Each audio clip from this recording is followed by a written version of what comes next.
11 minute की ये press conference थी। 11 मिनट की इस प्रेस कॉन्फ्रेंस के अंदर शहबाज शरीफ बिल्कुल खामोश रहे। मौलाना फजल रहमान इंतखाबी इस्लाहात को उन्होंने पूरी तरह रिजेक्ट कर दिया। क्या पाकिस्तान अपने अड्डे जो है हवाई अड्डे वो अमेरिका को दे रहा है या नहीं दे रहा है, इस सिलसिले में पूरी ब्रीफिंग होनी चाहिए कि यौम आज़ादी वाले दिन इस्लामाबाद के अंदर जो है वो जलसा किया जाएगा। जो कुछ भी हुआ है मैं इसको किस तरह देखता हूँ, और इसके लिए बड़ा इंपॉर्टेंट एक बयान है मरियम नवाज शरीफ का।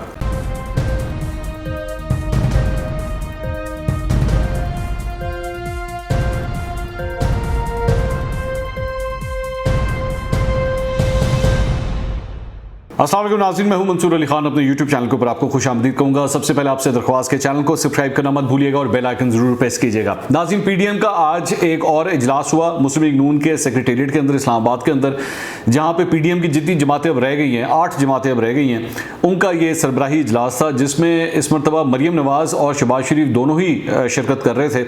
और मौलाना फजल रहमान भी आज, ज़ाहिर बात है वो PDM के सरबराह हैं तो उनकी भी शिरकत वहाँ पर थी।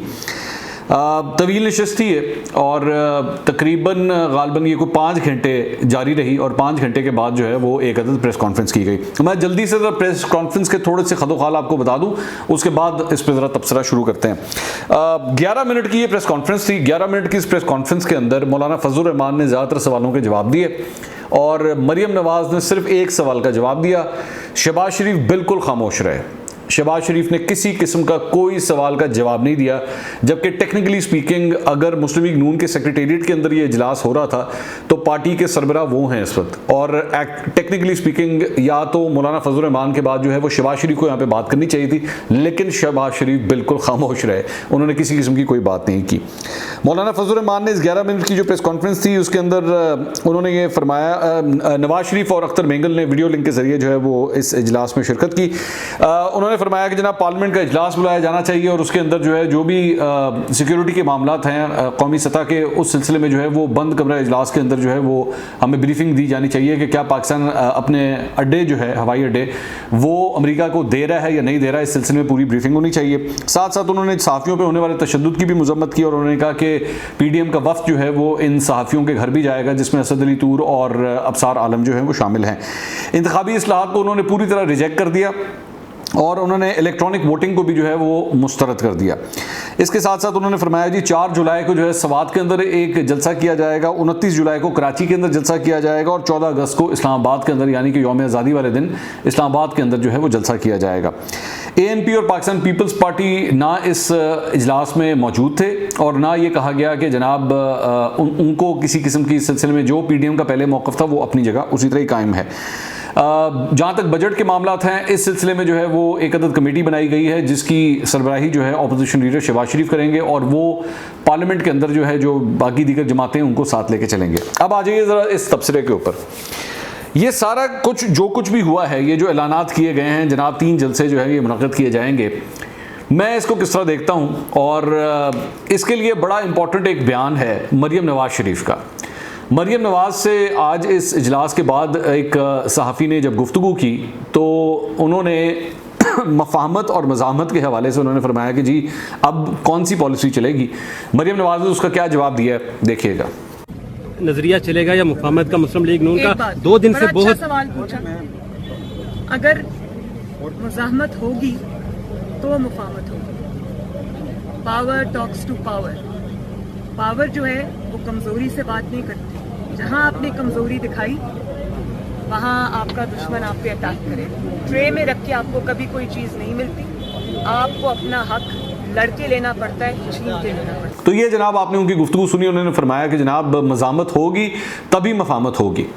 अच्छा, अब ये जो 3 अब जलसे होने जा रहे हैं और PDM अब जो कुछ भी करने जा रही है, मैं आपको अपना इस पे एक पॉइंट ऑफ व्यू दे दूं। मेरे ख्याल में it is a wastage of time, another wastage of time. इस पे कुछ भी नहीं होना, इसका कोई फ़ायदा नहीं होना। इसकी मुख्तलिफ वजूहात हैं, मैं आपको इसकी वजूहात बता देता हूँ। ये वही पुरानी फिल्म है जो PDM पहले चलाती रही है, जब ये 10 जमातें थी, जब पाकिस्तान पीपल्स पार्टी भी शामिल थी, ANP भी शामिल थी, तब भी कुछ नहीं हुआ था और अब भी कुछ नहीं होना, इससे कोई फ़र्क नहीं पड़ना। सिर्फ और सिर्फ कौम का वक्त ज़ाया होगा और इसके अलावा कुछ नहीं होगा।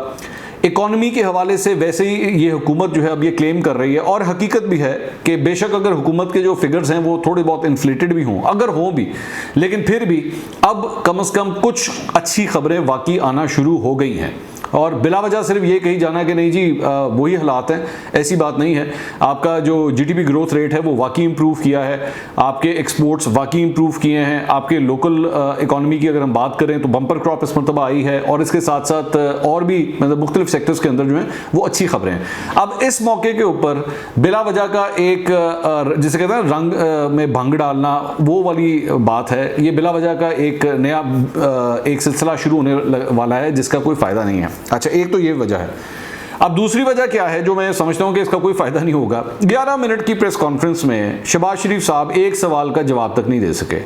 2 दिन पहले कामरान खान साहब को जो इंटरव्यू दिया था, जिसके अंदर वो सारा कुछ वो फरमा रहे थे जी हमें एक नेशनल कंसेंसस की जरूरत है, सबको साथ लेके चलने की जरूरत है, पीडीएम के अंदर से पाकिस्तान पीपल्स पार्टी और एनपी को निकालने के हवाले से उन्होंने कहा जी कोई एक जमात जो है वो इसका फैसला नहीं कर सकती। जनाब ये सब कुछ हुआ है, और आज अगर इस सारे मामले का अगर सबसे बड़ा अगर किसी को आप समझ लें नुकसान हुआ है, या मैं अगर अंग्रेजी का लफ्ज़ इस्तेमाल करूँ जी जिसने किसी ने लूज़ किया है, तो वो शहबाज शरीफ हैं।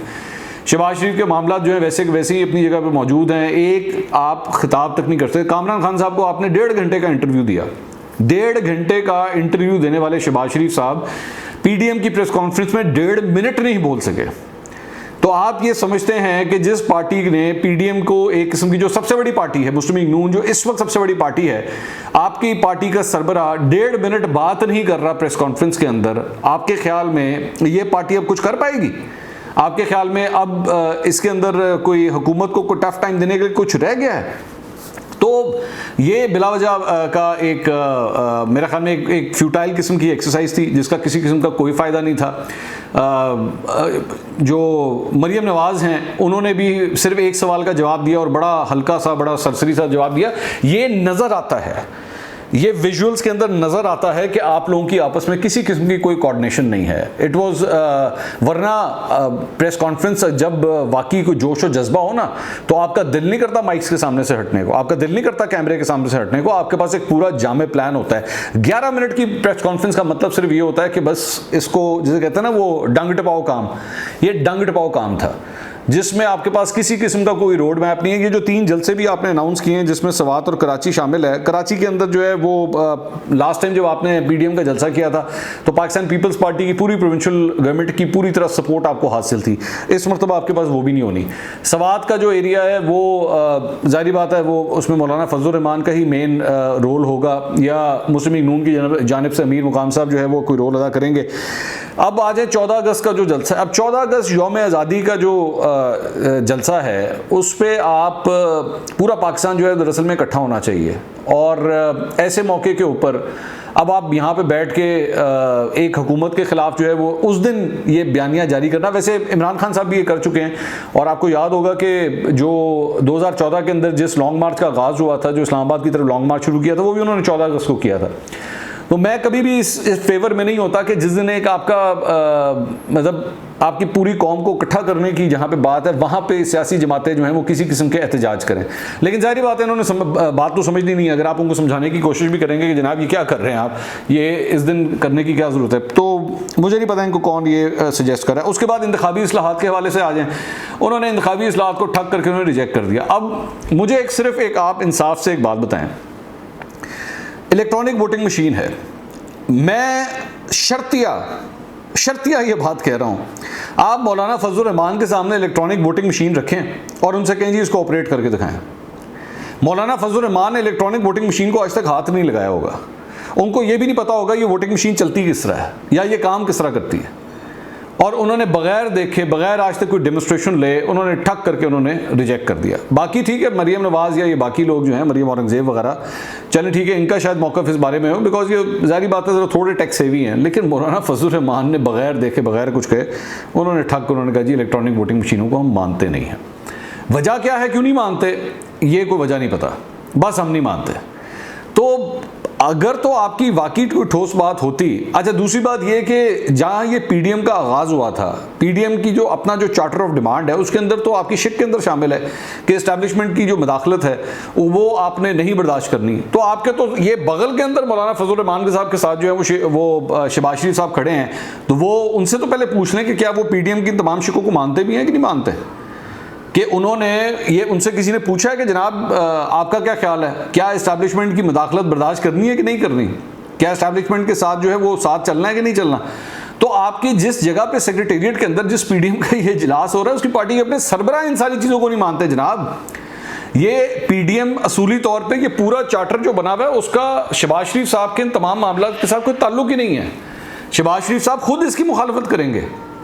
तो ये एक एब्सोल्यूट वेस्टेज ऑफ टाइम है, ये मेरी नज़र में इसका कोई फ़ायदा नहीं है। इसने ना आवाम को कुछ देना है। मुस्लिम लीग नून ने अगर अब कुछ करना है, जो मुझे नज़र आ रहा है कम से कम जो कम से कम मैं देख रहा हूँ, वो शहबाज शरीफ साहब के होते हुए कोई किसी किस्म का रेडिकल, कोई किसी किस्म का एहतजाजी माहौल जो है ना उसका शहबाज शरीफ साहब हिस्सा नहीं बनेंगे। ना वो पहले बने थे ना वो अब बनेंगे। जब नवाज शरीफ और मरियम नवाज लाहौर लैंड कर रहे थे तब भी उनका काफिला जो है वो एक हद तक ही गया था, उससे आगे वो जा नहीं सका था। पता नहीं क्या हुआ था उससे, वो काफिला उससे आगे नहीं जा सका था।